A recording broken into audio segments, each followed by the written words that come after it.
Well, welcome in. It is the third edition of Creating Space, Opportunities in Indigenous Innovation, and we're all here for our friends at Niipaawi Strategies. And as I mentioned, this is 3 of 4 events that explores this whole notion of Indigenous innovation and opportunity for First Nations and Indigenous communities here in Canada. So I think it's if you're watching this live, great. If you manage to miss the first 2, it's on YouTube, so you can catch it there. And otherwise, watch for the podcast versions of this programming as well. So I'm Dave Trafford from Story Studio Network. I'm the chief executive producer here, and let's just get right into it. Because today, I think our conversation is going to light a bit of a fire around innovation, around entrepreneurship, and it's all about artificial intelligence and the emerging technologies that are reshaping industries, not just here in Canada, of course, around the world. There are no borders when it comes to the effects and the emergence of AI, how we're using it, how it's creating opportunities for business. We're going to dive into how Indigenous entrepreneurs specifically and their businesses can ensure they aren't left behind. And maybe more to the point is let's talk about where they're actually making advances that the rest of the world can look at and say, we need to pay attention to that. And I think we're going to find some of that today. So the session is going to explore just how Indigenous innovation with cultural perspectives and leadership can shape the future of AI, digital transformation, and tech-driven businesses. The beauty of all of this is the less you hear from me, the better. And what we do want to do is hear from our guests. So let me introduce to you Jordy Thibert. He is the Director of Indigenous Affairs at IT Partners, Inc.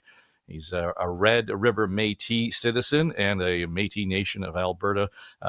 Jordy focusing on a number of things, not the least of which is where do adolescents and youth play into this entire conversation? And we're going to ask also how they play the role or how they're affected or how they're going to take a leadership role when it comes to AI, truth and reconciliation, because quite frankly, that's going to be the 18 and under conversation for the next generation. It's not the old guys like me, so they're going to have to bear the burden of that discussion. Brian Ritchie joining us. He is the founder of Kama AI, and Brian is a member of the Chapleau Cree First Nation and the founder and CEO of Indigenous artificial intelligence company called Kama AI. And for the record, I am proudly Canadian since 1960. I was born in the Lady Minto Hospital in Chapleau, Ontario, and the first house I lived in was on Lansdowne Street in Chapleau. So, Brian, I literally know where you come from, pal. Oh. Lindsay Chartrand is here. She is the head of Indigenous Initiatives at MILA, the Quebec Artificial Intelligence Institute, and among other things, dedicated, I love this in the bio, dedicated to weaving Indigenous knowledge, talent, voices, and perspectives into the very fabric of the AI landscape through collaborative initiatives. And collaboration is going to be, I think, a real key to this conversation. I expect it's going to pop up more than once as we get through the hour. So welcome in, and let's just get to the panel, the conversations to begin with. Lindsay, when my experience in talking to First Nations and Indigenous communities when we talk about innovation, I'm always struck by how, to your point, how important it is for them to base what they're doing in innovation in the Indigenous culture that they've grown up in, and the value of that culture, and the value of the history, and how often they will say, this is what I learned from the elders. And that's not necessarily a conversation that goes on, even considered, in communities outside of Indigenous communities. But it plays well, and it plays a lot in the conversations that you guys have in terms of innovation. At Mila, so I mean, yeah, absolutely. And I think right now, what's happening at Mila with the work that we're doing at this intersection of Indigenous and AI, and might I just add, whenever I say I'm the head of Indigenous initiatives within this AI Research Institute, I get this kind of puzzled look. What is this? What does this even mean? So, I mean, all of this is emerging. I think it's important to kind of set this out at the beginning. These are still really, really early days. This is an emerging kind of space within the AI ecosystem. The people that are on this panel, the trailblazing researchers, people like Michael Runningwolf, Jason Edward Lewis, who have already kind of like broken into this space and started to pull in Indigenous voices, pull in Indigenous perspectives, and realized really early on kind of the innovation that Indigenous knowledges, frameworks, worldviews can bring to the AI space. Likewise, the potential for AI to bring things back to Indigenous communities is really, really powerful. And Mila saw this and really decided to dedicate a role, someone who wasn't doing this off the side of their desk, and to bring someone on board, that person being me, to really think about this on a full-time basis. So I just want to start by kind of setting that out there. I think it's really helpful context, and really I'm in a privileged position to get to kind of enter this space really early on in the field's evolution, and to create, like, I mean, how perfect is this kind of concept of creating space for the work that we're doing within AI, because that's really right now what we're doing. And what we're seeing is really, I would say, in bringing kind of Indigenous talent into the AI space, in developing capacity building programs, in building kind of like thought leadership opportunities for Indigenous voices, opportunities for entrepreneurs, opportunities for more kind of like applied projects, is really, again, creating space within that AI ecosystem. But we're also bringing in innovation in really powerful ways that the AI space hasn't really experienced up until this point. And just kind of that spark that's happening when we're bringing kind of these different kind of, whether it be communities, Indigenous individuals, Indigenous kind of concepts, cultural concepts into the AI space at Mila. You know, we're seeing really kind of sparks happen, and so much interest on you know, the part of non-Indigenous individuals as well to learn from that. So it's been really enriching, and like I said, there's been a bit of magic in it so far.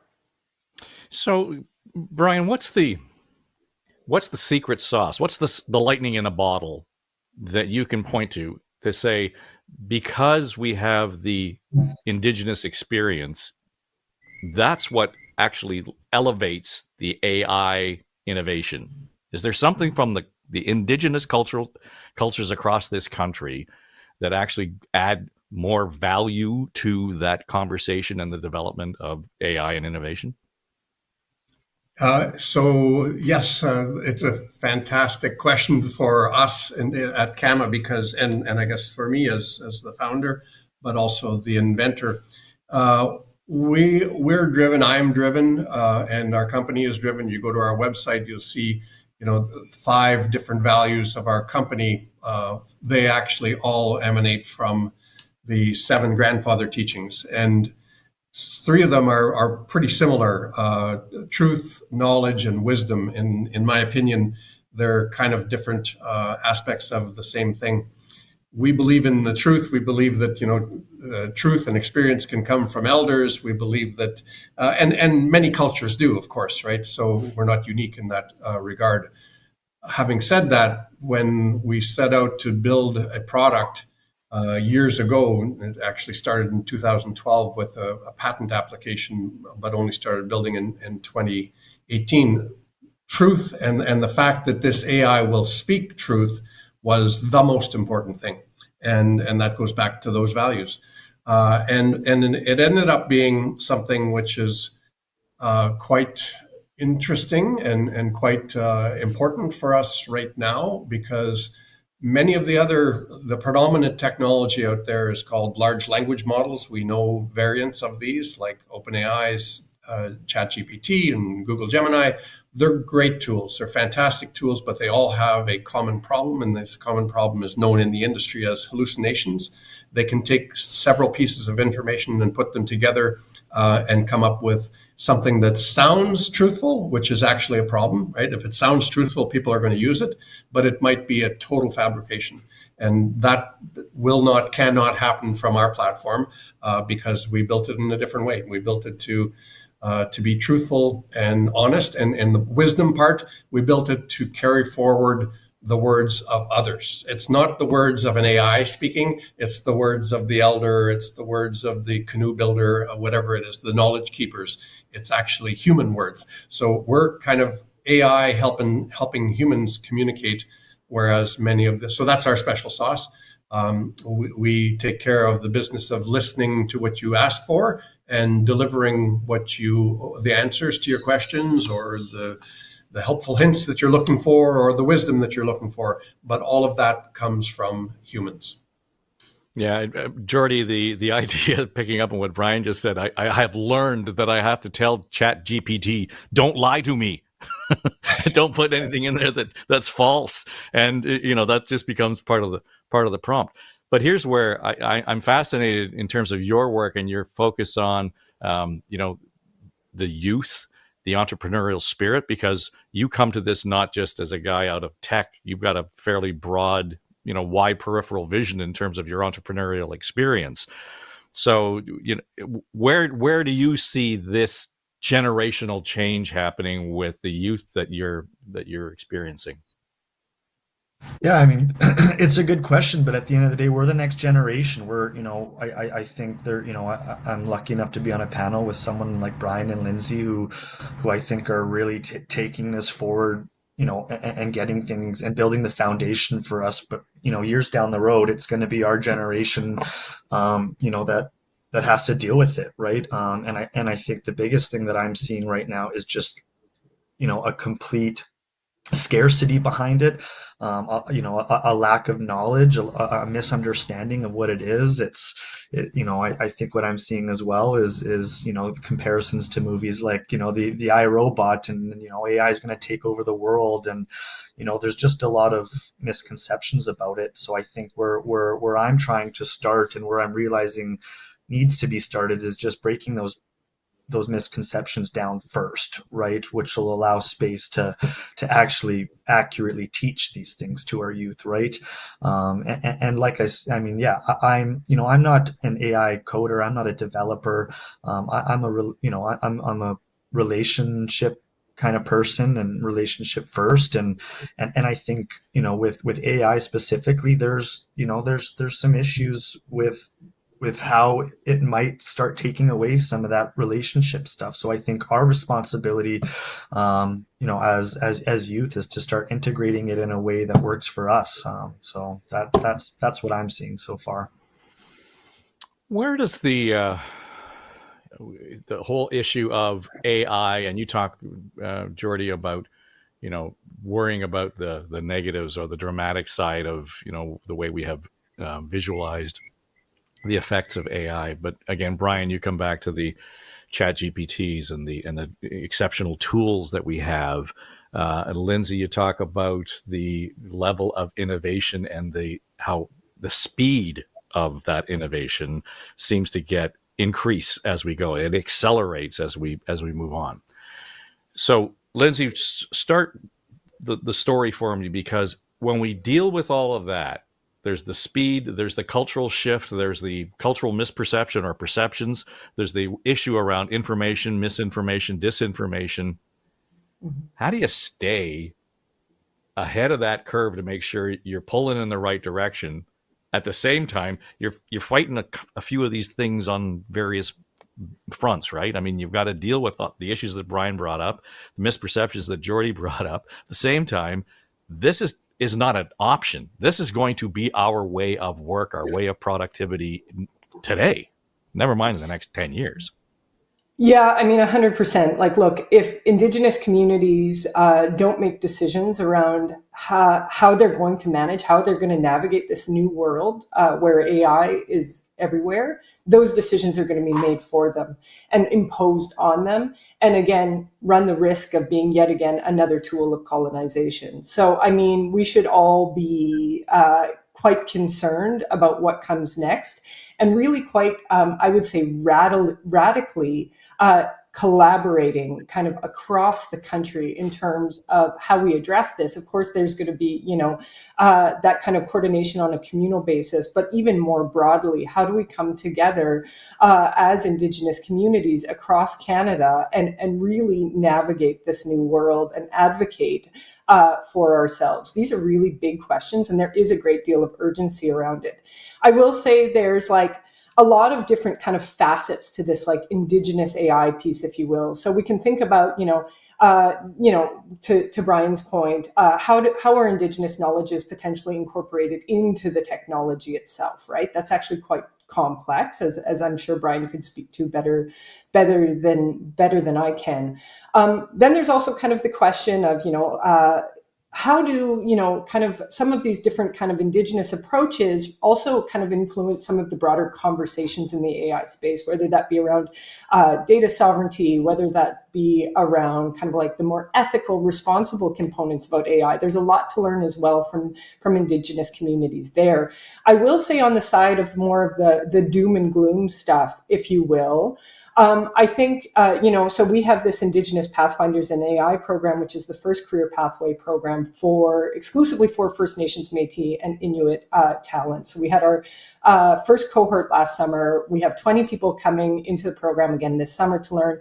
And we really do emphasize, so we have sessions on responsible AI, on fairness, on AI safety, built throughout the curriculum, because that is just a key part. Like as you're learning that technical piece, the foundations of machine learning, that has to go hand in hand, right? We can't leave blind spots. So we really do have to empower Indigenous talent with the tools on that side as well. I will say more generally, though, there's a question of just overall preparedness. And so this might not be necessarily for individuals who want to like pursue a career in AI or even in an AI adjacent subject matter. But this is for your like everyday individual, kind of understanding the basics of how AI works, how to navigate it, how to, like you said, coach and prompt ChatGPT not to lie to you, how to, think about issues of transparency and all of that. Like I think there's some baseline kind of like training and awareness and just like preparedness to navigate this new world that has to happen on the individual and communal basis. Not to be negative, Brian, but that sounds like a lot of work. That gets to be, there's a certain level of intensity about that, where most people just want to be about their lives and get on with it. And, where the three of you will be on the leading edge of awareness and where the technology is going and so on. The mom sitting around the kitchen table with the three kids trying to get them out the door this morning for, school bus, et cetera. How do we engage that limited capacity to make sure that our education and our awareness elements are effective? Yeah, there's a difference, of course, between building AI and using AI to make your life better or your job simpler. Of course, I came from the early days of the internet and then the early days of mobile phone service as I worked in kind of corporate technology. We don't teach anyone how to use the internet anymore. We don't teach anyone phone classes for mobile phones. This will be like that, right? It will be a pervasive capability that's out there and people will just use it.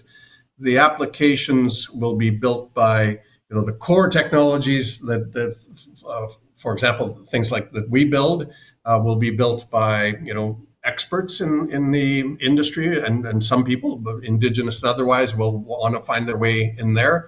Then there will be people that kind of compile things and put, building blocks together and build other, let's say, applications of AI.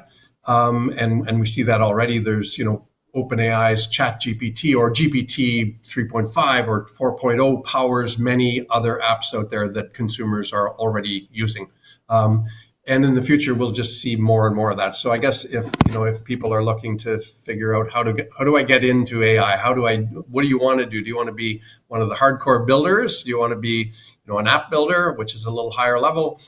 Or do you want to be a user and figure out how AI can help you be a better music writer or something like that, right? So it's been compared, or it's been called the fourth industrial revolution, right? After internet and computing, now we have AI. So I think it's a fabulous opportunity. We will look back at this time, 20 years from now, and say, what the heck happened? Look where we are now. But it'll be very interesting. I want to pick up on some of the things that Lindsay was talking about as well, and that is, the cultural aspects.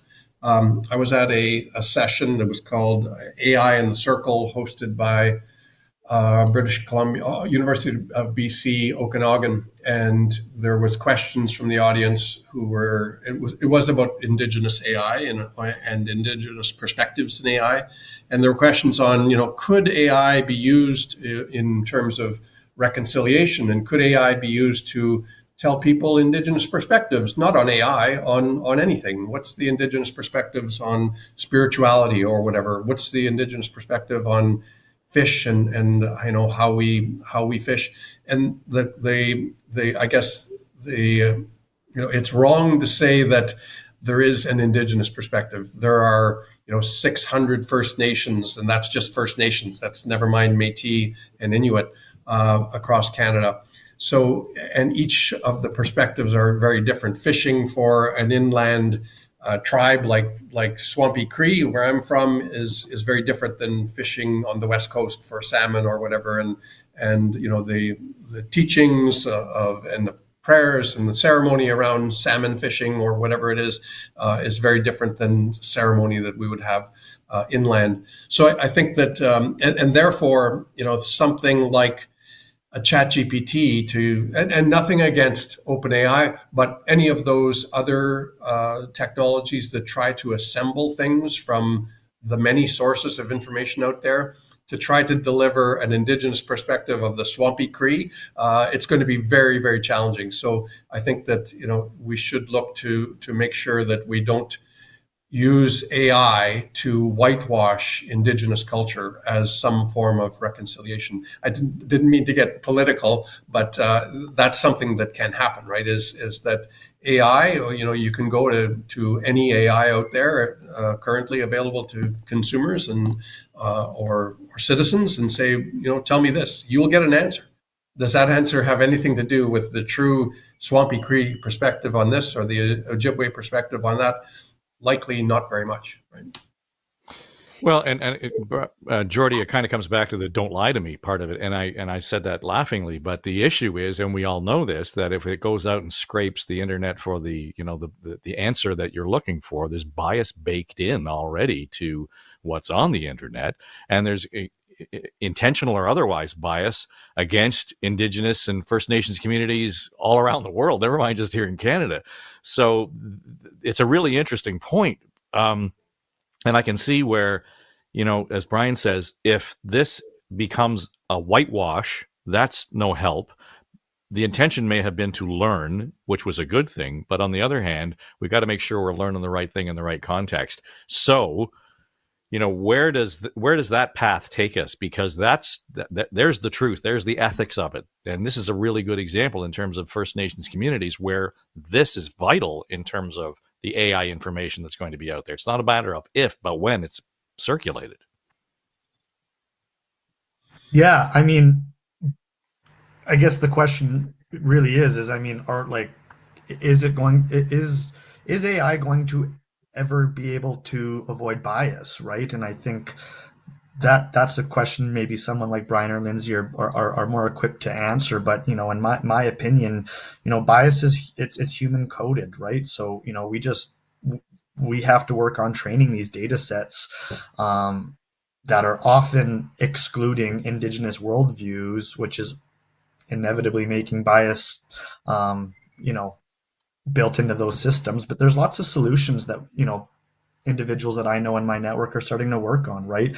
Solutions to diversify those data sets, include the Indigenous languages, the cultural norms and experiences, incorporate Indigenous data stewards and ethics in the loop. And I think building accountability, just require explainable AI and transparency about how decisions are being made within these within these AI tools. And I think an opportunity to really audit these algorithms is going to be the path forward for sure.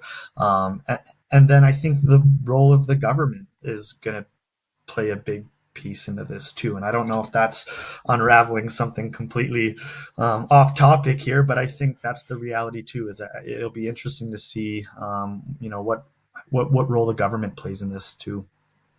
Yeah, I'm always worried though, just generally when they say I'm the government and I'm here to help, and that's the disaster waiting to happen.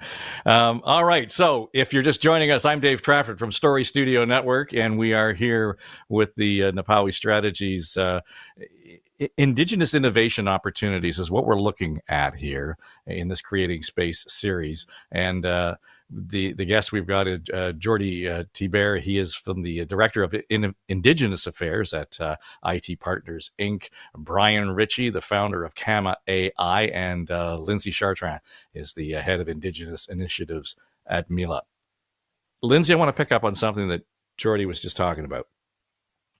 And that is this idea of that baked-in bias, and it's wired in us. It's not necessarily wired in the tech, right? So that's how each one of us approaches this. And I can see where that can be viewed as a negative. But let's look at a solution here. Is this an opportunity, when properly used or properly considered, to actually amplify and really highlight the complexity of Indigenous cultures across this country, as opposed to the fear that Brian brought up and said, gee, we could just have one size fits all. Does this kind of new tech provide another opportunity to go beyond the oral traditions of the Indigenous communities and actually feel more comfortable in terms of just generally, but also in terms of learning among the youth in Indigenous communities? Yeah, I mean, I think there'd be widely different kind of answers to that question depending on who you're speaking to and what community you're speaking to in particular. I mean, I think, with regards to kind of questions of bias and, including, is this a way to some degree, I guess, like capture, like you said, the diversity of Indigenous cultures? I don't think it's a question of like, can the AI technology do this? It's rather, for me, at this point in time, a question of should it, right? Like there's a lot that is sacred, that, isn't meant to be shared, or that's only meant to be shared at certain points under certain circumstances to certain people. And so I think, there's a lot of kind of delicate considerations around this. So let me just stop you just for a second there, and just for the sake of not understanding this, I don't necessarily want you to, reveal something that shouldn't be revealed. But give me an example of that. Oh, I mean, this would really be like culturally dependent. I mean, stories from elders, right? For example, I bring in a lot of elders and knowledge keepers into Mila during the course of the Pathfinders program, so the capacity building program that we have for Indigenous talent. And when we're doing outreach, just to even be a part of the conversation, to share knowledge within the scope of like an AI setting, I receive really kind of like widely different responses from elders and knowledge keepers as to even their level of comfort doing so, right? Like, so there, you have people who have a lot of reluctance around AI still. And I think that's okay. And I think it's really, really critical that we don't be dismissive of that reluctance, that we allow that reluctance to guide conversations around boundaries, right? So I'm not sure it would be appropriate for me to share like a specific like cultural kind of reference or example of something that might be kind of iffy to share with AI. What I will say is there's going to have to be some really tough decisions made around what data we're willing to share and what we're not willing to share in the coming years. And so I'm going to give you a good example of this. There's a Indigenous-owned film company called Resolution Pictures, and they were, I hope they're okay with me sharing this story, but they were doing some work and they were trying to generate, using AI to try and generate an image of an Iroquois man from the 1700s. And the image that was generated looked like, someone coming out of Coachella. Like it was just totally culturally inaccurate. And so they started to work with Indigenous artists and trained an AI model to actually generate something much more historically accurate. But in conversation with them, they did fantastic work, by the way. In conversation with them, we started to really think about like, oof, it's a fine line between wanting AI not to perpetuate cultural inaccuracies and, images of Indigenous people that aren't accurate, and perpetuate stereotypes, all of those things that come with the risk of doing that, but also handing over data that is precious and sacred in so many ways, right? And that Indigenous communities want to maintain ownership of, want to maintain control of. So it's going to be a really kind of tough balancing act in coming years.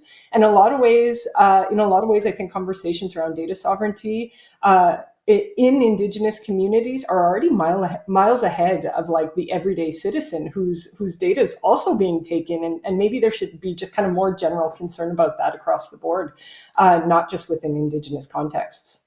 Yeah, Jordy, if I'm hearing Lindsay right, the elders in the First Nations and Indigenous communities are being far more cautious and specific and protective of their private information than the rest of the world might be. We've given everything away for the most part, so they're baked into that. There's a best practice in terms of how we approach the use of AI. Yeah, I mean, it's kind of ironic, really. I mean, because historically, I think we have been, our Indigenous people in general have been behind the technological trend in innovation historically for obvious reasons. But yeah, it's quite interesting because I mean, so coming from an IT company, we have hundreds of clients.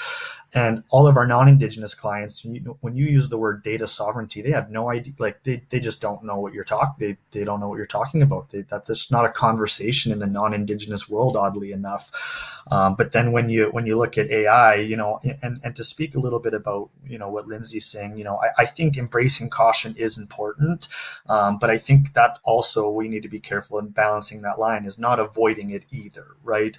Like it's natural to feel cautious about AI. I get it. Specifically given its colonial undertones.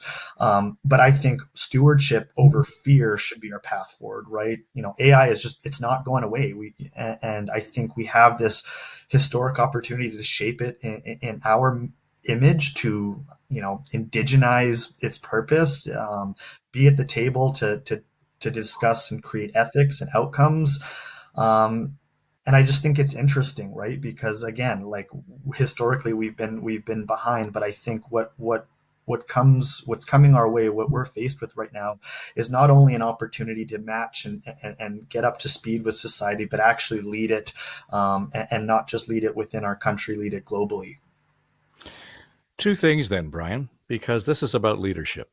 This is about creating an environment for youth to actually see role models and develop in this industry, and also be engaged by it. Is there an opportunity here for Indigenous leadership vis-a-vis AI and AI development writ large to sort of distinguish that community from the rest of, well, the economy, the rest of Canada, the rest of the world, in fact? Is there an opportunity there? I think there's unlimited opportunities for sure. I mean, in terms of what our company is doing is one thing. We have something that we're pretty proud of. It's built, with Indigenous principles. It functions extremely well. I want to touch on, I guess, some of the high risk areas. So we talked about both Jordy and Lindsay mentioned that Indigenous people are very cautious about AI and technology in general, maybe, but also very cautious culturally about what information should be shared, and therefore data sovereignty is a topic. And I've done a lot of work on the enterprise side. I participate with something called the Vector Institute in Canada, one of the largest AI institute. And we worked with enterprises across Canada on a governance model for a generative AI. Ours is not a generative AI, so it gets a little bit of a pass there. But for generative AI, enterprises are being extremely cautious about what they bring in. Is it going to go off the rails? Is it going to say the wrong thing? Is it going to impact my brand? So Indigenous cultures and maybe other cultures, other communities are also quite concerned about the use of it. So are enterprises. Then there's the consumer space, right? The mass market. This is where people can get hurt, and that's not an exaggeration. There have already been cases where an AI has told someone that they should end their life. I mean, we've seen these things, right? I also participate with CAMH in Canada, Center for Addiction and Mental Health, on how AI could potentially help people access mental health services in times of need, rather than waiting on a wait list for months to see a human practitioner. So there's many opportunities, and there's in things like CAMH and the enterprise and Indigenous culture, we're very cautious about how we pick up and make use of AI. Yet there are many vendors who are offering service right now to literally our children, right? So it's something that's the high risk space right now. We have to watch, and somehow we mentioned governments. Maybe that's where the government can step in. Unfortunately, the government tends to be a laggard, and not in my words, in their words. They are first to say that it takes them a long time to catch up and understand. It's hard to be at the forefront of AI and regulating AI. You don't want to stifle that environment. On the other hand, you want to make sure that things that are going on on the internet in the area of AI or other areas are okay and accessible one, but also not dangerous for use by people who don't really know. They know what they're doing, but they don't know what the AI is doing. And there are people who are susceptible for various reasons to whatever conversation suggestions, and these things are doing that. There are friend apps that are out there. I'll be your friend, and unfortunately, those things have said bad things too. Anyway, so I think that's a particular slippery slope that we have to watch very carefully, because that's where the least amount of governance is right now. In terms of, I want to comment a little bit on what Lindsay said. Is there will be very different positions on what we should do with AI, culturally. I was at my own, two different examples, one at a friendship center in Northern Ontario, another one at my own council table, and was suggesting that AI could be used to teach youth, Indigenous teachings and stories from our elders. And there was an extremely different view on that, right? One was these teachings, should only be done behind closed doors. They should never be written down. If it was written down, it should be ripped up or burnt on the way out. And there were other people who were saying, at the council table, another councillor, a little bit younger, said, but don't we have to meet youth where they are? If there's only, we talked earlier in the pre-show that there are only this many speakers, 600 speakers of this Métis language or whatever it is in Canada. Swampy Cree, there might be 10,000 speakers or something like that. Maybe more than that, but not over 100 probably. So if we want to pass our language and our other culture and teachings on to the youth, and even in my band, we have a band of about 750 members, only 50 of them are on reserve. So if you're going to run, Saturday morning on reserve Cree classes, you're going to miss, 90% of the population. So digital tools can be extremely valuable. And we have to figure out, we have to find our way and figure out, is this technology, and it will be, it's good for this application, it's not good for that application. So definitely, and will also be, by community. First Nations are a little interesting. Everyone is its own nation, and they will have to make their decision. The technology is the technology. How do we want to use it? And there's lots of good people around this table and many other tables that are there to help answer those questions with the communities. So, Lindsay, Brian has just articulated the challenge of the leadership role in that community, right? Because we need to be sensitive to the fact that if we don't use it, we lose it. That, in fact, at some point, we're not going to be able to impart that wisdom, that historic knowledge to youth who are using these apps and using the technology. That's one side of it. But the other part of this is education and infrastructure. The number of people from First Nations communities I've talked to, and again, back up in Iqaluit a couple of weeks ago, there's very little focus on the kind of educational foundation that a 15-year-old would need to graduate with a STEM background that would be adequate enough to get them into a program at McGill, and off you go. That's one thing. And then you get to remote communities, and we're running this place on diesel generators, and it's not really not really great to be able to make connections to the internet or power the kind of computer weight that you need to do these things. So it's great to have the big picture, but holy cow, we still are dealing with actually sort of bones and muscle issues in some cases in some communities. I mean, 100%. I have conversations all the time with people who are totally overlooking that when we're talking about kind of Indigenous inclusion in AI. Like, there's just huge fundamental physical barriers, right? Even with regards to access to the internet, that a lot of folks are still dealing with. And so I'm constantly kind of having to ground that in people's realities, right? And I just like, I think language, the point that Brian brought up is actually is quite perfect. I mean, there are great projects right now working on kind of language revitalization efforts with regards to using AI technology. We have the FLAIR project at NELA, so the First Languages AI Reality project led by Michael Runningwolf. There's a great Inuktitut project that's being led by an organization called Heritage Lab. There's like really exciting work happening here, but it's constantly a challenge for these projects around, questions of, again, data ownership, and also around like the nuance, right, of the language, the cultural, the person-to-person nuance that emerges. I mean, I'm in the process of trudging my way through learning Michif, and like from one language keeper to another, it's like totally different, right? Like, well, they wouldn't say it this way, they'd say it this way. And for so long, these languages weren't written down, right? They were passed down generation to generation verbally. That's a really, really difficult thing to try and capture in technology. At the same time, so I do want to push back. I understand what Jordy's saying around kind of, reluctance versus kind of, also having to keep up with innovation.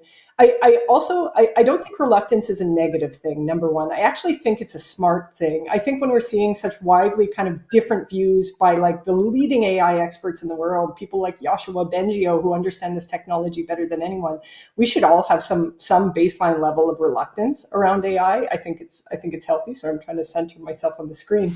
But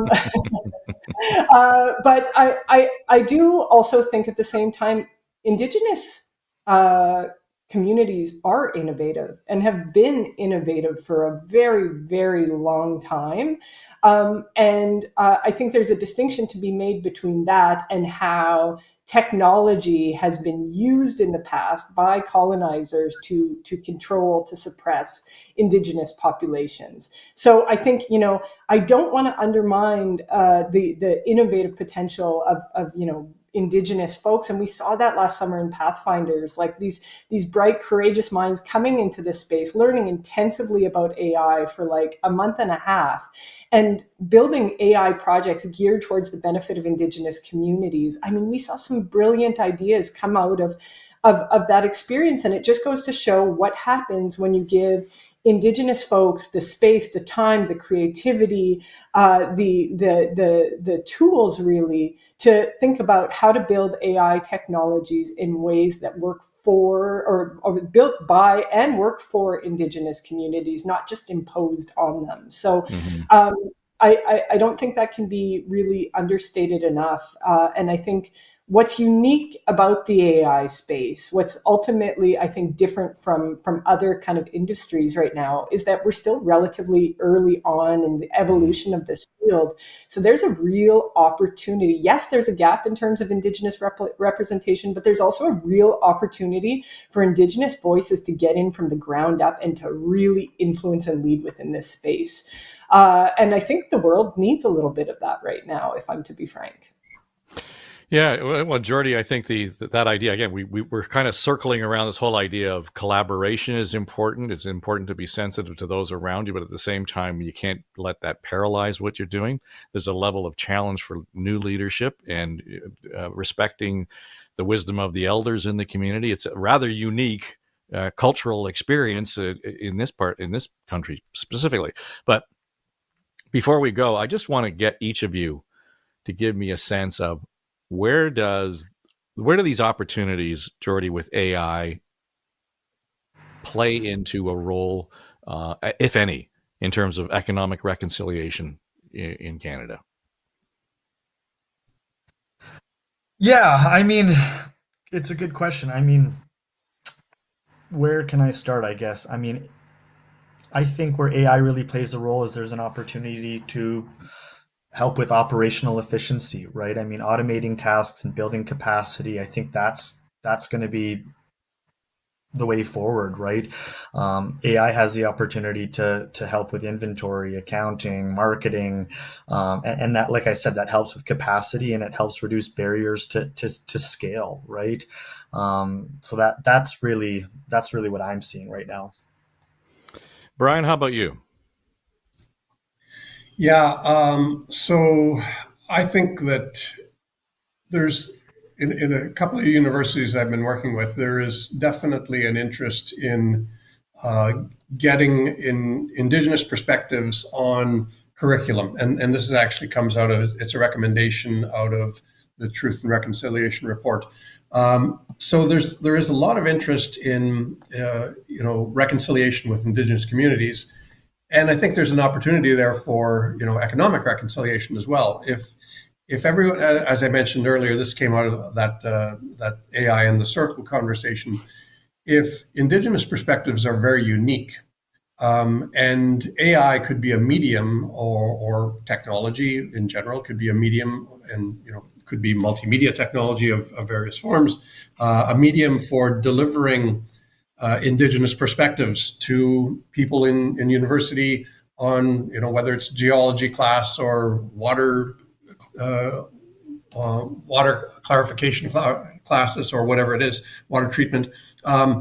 If that was an opportunity for students to learn from Indigenous people, maybe those people could be compensated for their wisdom, right? And I think this could be a medium. We know that there are things which are crowdsourced and various ways of monetizing the internet and usage of the internet. If you know, of course, that if we're accessing Facebook or Instagram, we, the users, are actually the product, right? The actual enterprise is the buyer, and they're buying advertising from the platforms. Well, there is monetization going on.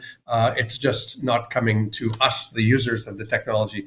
Wouldn't it be nice if somehow the effort for let's say understanding the Indigenous journey that has been a little bit troubled over the last 500 years was coming from people who have developed thoughts on that and have history on that, and somehow there was an ability to compensate people for their wisdom and their knowledge.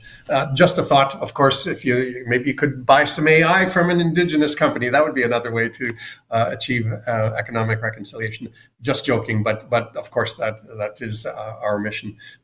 In fact, is there other ways that Indigenous technologies outside of CAMA or Indigenous technologists or Indigenous knowledge holders could somehow be compensated for informing other players in the AI space to make a safer AI or a safer environment? That would be amazing as well. So there's many opportunities for Indigenous reconciliation and economic reconciliation.